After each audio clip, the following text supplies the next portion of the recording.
Seja bem-vindo ao quinto e último vídeo da série de aulas sobre as grandes navegações.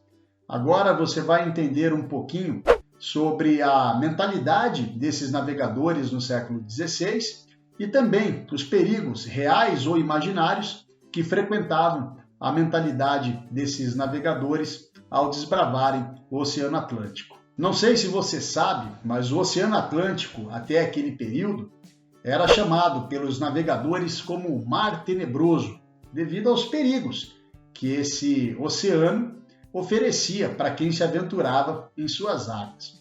Era conhecido como Mar Tenebroso por dois motivos. Primeiro, que os navegadores naquele período acreditavam que o Oceano Atlântico ele teria um fim, já que a Terra, para eles, terraplanistas do século XVI, terminaria num profundo abismo, um abismo infinito. Os navegadores também tinham muito medo dos seres mitológicos que, em tese, habitariam o Oceano Atlântico. Além desses perigos, a gente tem que levar em conta os perigos reais que esses navegadores encaravam.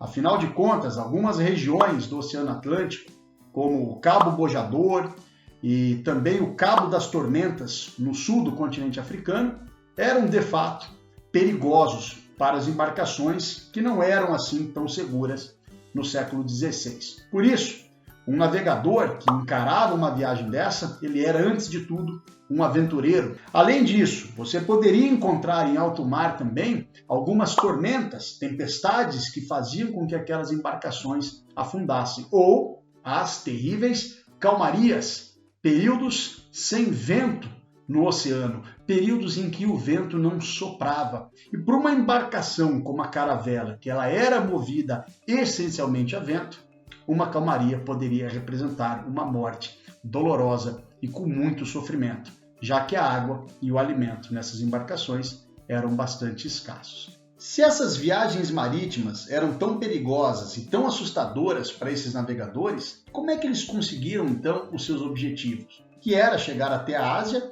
e acabaram também descobrindo uma rota de navegação aqui para o continente americano. Primeiro ponto que você tem que entender é que esses navegadores foram movidos por uma ganância muito grande, já que o objetivo desses caras era o comércio. Para eles foi prometido muita riqueza, ouro e prata. Além disso, se morressem em viagem, teriam os seus pecados absolvidos pela Igreja Católica. Nesse ponto, parecia interessante. Conquistando ou não os seus objetivos, teriam vantagens, ou na vida material ou na vida espiritual.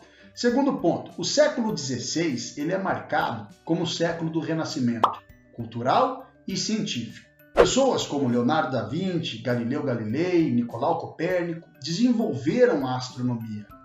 Junto com essa astronomia, alguns instrumentos náuticos também foram desenvolvidos, como é o caso do astrolábio, da bússola, do quadrante, da própria caravela. Então, esse desenvolvimento do conhecimento, da ciência no século XVI, também contribuiu para que esses navegadores conseguissem chegar até os seus objetivos. Lembrando, pessoal, que muitas vezes o medo desses navegadores não era nem do abismo, nem dos monstros, nem dos demônios. Era justamente o medo de não encontrar uma corrente marítima que trouxesse aquelas caravelas de volta para o continente europeu. Lembrando que um barco movido a vento, ele não pode mudar de direção a qualquer momento. Ele precisa justamente encarar ventos favoráveis e correntes marítimas que os levem aos seus objetivos.